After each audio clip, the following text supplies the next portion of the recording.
need to sell. I don't agree with that one. Speaking of the owners, though, the owners, obviously, we know that they own Boston Red Sox. They were at Fenway Park last night and we were getting booed. John Henry was at FSG's, maybe flagship stadium last night at the Fenway Park, and he got booed by Boston Red Sox fans. So if they're booing him, yes, he has just delivered us Gakpo, but I think he might get some boos from us as well if he comes to Anfield next and we don't buy a midfielder. Until we do buy a midfielder, and then all of us just get back on his fucking side, as the same way that we have done. I'm so torn with FSG because there's been as many good things I think that they've done. No, that's true. And as many bad things I think that they've done. I'll never forgive them for the Super League. the attempt of the Super League. I'll never forgive them for trying to trademark that Liverpool. Same way, you have to applaud them for bringing in players players that have won us the league. You saw Neville and Carragher last night. Neville saying 2 things Liverpool need is Jurgen Klopp to stay and new owners. And he say no. And then obviously Carragher didn't agree with him. But do you agree that they have done some good for the club? Look at we didn't think we were getting Gakpo. Look at how we've got Gakpo for 37 mil. No doubt, great things that they've done. But it's not even the money isn't even why I'd say I wanted them out. I think they run a football club in a decent way. I think the way they portray the ambitions to the fans is insincere. I think they say, yeah, we'll go and compete and yet we'll spend money and then they don't. So maybe for that reason, I would be pissed. But the reason why I'm pissed at them, I've told you the reasons why I'm pissed at them. It's outside of just transfers. But yeah, they've done good business, but we can certainly have better if we want to go and compete for league titles. If we want a sustainable football club who has a net spend of 0 all the time, then yeah, sweet, FSG are brilliant. And we're happy with competing for Europa League and Champions Leagues. But as we know that Jurgen Klopp can only do so much with the players that he's given. You've got to accommodate him, those players. So what's the good in having a Jurgen Klopp? It's like buying an Xbox One S, the latest edition, without the controller. It's like, what are you going to do? How are you going to use it? Yeah, for sure. So yeah, I do blame them massively, and I kicked them out of the club a long time ago. Captain Sal agrees with you. Says FSG are the main problem as far as he's concerned. They have done some good for the club to balance that with Stefan here. But it's like, if a parent brings up a kid and does all these things, pays for the food and stuff, the basics of what a parent is there to do, but then is always, derailing the confidence and shouting at them and stuff like that. It's like, okay, sound, you've done all these good things, but just should that mean that you can do all the bad things as well? That's a good point. That's a good point. Yeah. Last night, Mbeumo, on his third goal where he's absolutely floored Konate, he did the LeBron celebration. I like Mbeumo. Someone has basically tagged him, LeBron James, in it, who is a part owner of Liverpool. I think it's 6% or something. 10%. No, less than 10%. 11 or something. Yeah. And he's basically responded that by saying, I got work to do in other places too. Basically talking about Mbeumo copying the celebration. And people saying on Twitter that he sold his stake in Liverpool, which isn't true. I think he still has that. So obviously not good. Last night... Are people fuming at LeBron? No, it was more of a banter thing, to be fair. Okay. But it was not a good result last night. And now we're talking about 44 million for Mateus Nunes, the midfielder, this time. Carragher last night, a little quote for you to react to. If Liverpool think they can get top 4 without signing midfielder in this window, they've got absolutely no chance. You still want the owners in. And the scary thing that Klopp said after Gakpo, our transfer market is done for in this window. He didn't necessarily say that. He said he said something the money like is there if the right thing comes up at the right price, but we're not just going to splash the cash. Where is he being told that? Sorry. Where's he being told that from? Who's telling him to say this? Well, I don't know. It's not necessarily who's telling him. He's basically just being fairly transparent by saying, look, we're not just going to splash 150 million on a player just because he's there. If we have the money and the right opportunity comes up to buy that player for the right money, then we will. I don't think that's...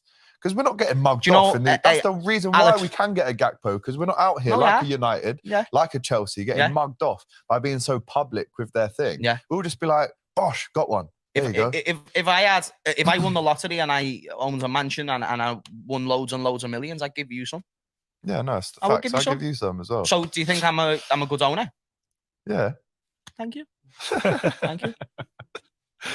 Ash saying he agrees with James about Enzo. I think injury has a big influence in this season. Says it does, but that's why you've got to accommodate it. We've had an injury-ridden season before, which is why I always go back to the owners. Like, these players are injured. If you go into this season in big 2020 Two, I have to emphasise the year because this is a year where we still have James Milner, we still have Oxlade-Chamberlain, we still have Naby Keita, and we still portray the ambition to compete for league titles and Champions Leagues, which both of those things completely contradict themselves.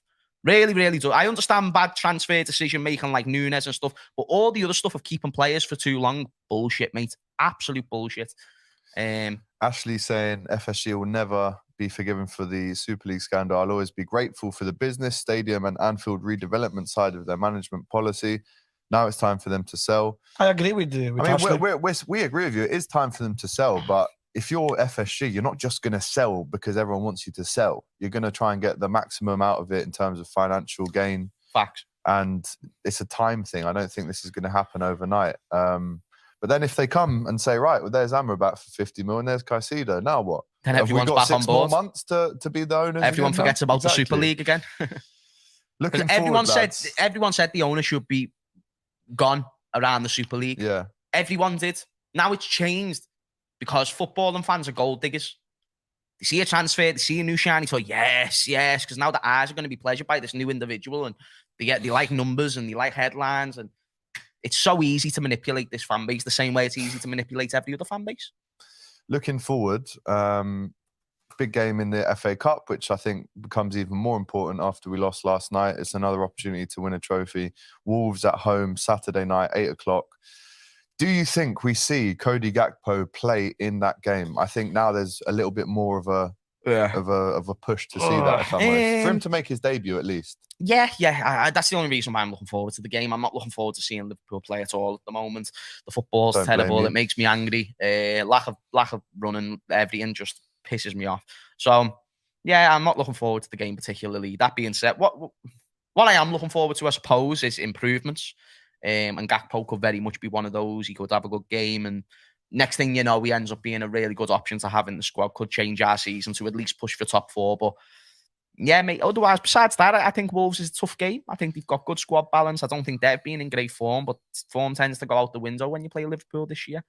And after that game, there's a nice 7-day break until we play Brighton away. Now, which is super difficult game. And again, this goes back to the point we made last night, right? So far in Klopp's tenure at Liverpool, James, he's only won 47, and that would be even less now because we won last night. So let's say it's around 40%. He's only won 40% of games in January since his time at Liverpool. We've got Brighton away on the 14th, which again, I mean, just watch Brighton, how good they are. I'm shitting myself for that game, Brighton if I'm honest. is super and then Chelsea against Charlton, I'll shit myself right now. Yeah, me too. And then we play Chelsea at home on the 21st, early kickoff. Early kickoffs have never been. That's got a draw written all over it. It does 1-1 all over. And then we play Wolves again away in the league, and then it's the derby home to Everton on a Monday night, and then Newcastle away.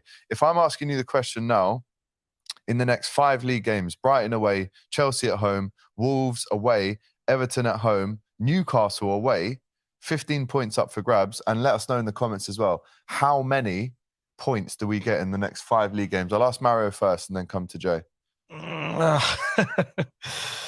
It's a tough question because I've got my answer now. If you want me to answer first, then you want to think about it. Let's go. Come on. I was just simply going to say I think we'll get 7. Half the points. So I think Chelsea will be a point. Everton will be a win.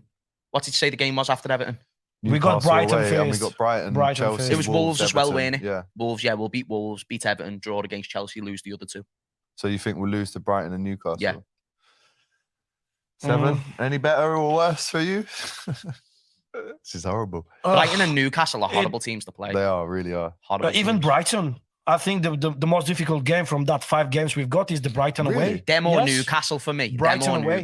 Newcastle, Brighton, it's difficult. Brighton. Mad to say they play when very you've got good a list of football, Everton Brighton. and Chelsea, and they're the 2 toughest games. Brighton, they play a very, very good football, to be honest. And your brothers, when we play against them in September, October, we equalized 2-2 against them, and it was a very hard game. You remember? 3-3. Didn't Trossard score hat? 3-3. 3-3 exactly, not 2-2. So it was a very hard game. I don't know, man. I think. Sorry, you're on about last year or this season? No, this season. We play at home on November or October. I don't remember. Horrible. So at the moment, I think the priority. Let's go step by step. At the moment, the priority is by a midfielder, defensive midfielder to give legs. I like what Mario's doing here. Let's break it down. Exactly. So midfielder. Step by step. We need a midfielder. Yep. First point. Step 1. in January transfer. Yeah. Then, of course, we've got 5 difficult games, but now he's stuck. No, I mean, we've got past the first step, and now he's stuck. We've got Arthur, which is recovering from the injury. Yeah. You know, I want to be positive. I'm always positive. You know, as a Liverpool supporter, you have to be positive and always believe. At the moment, it's definitely probably, I don't know, it's tough times at the moment.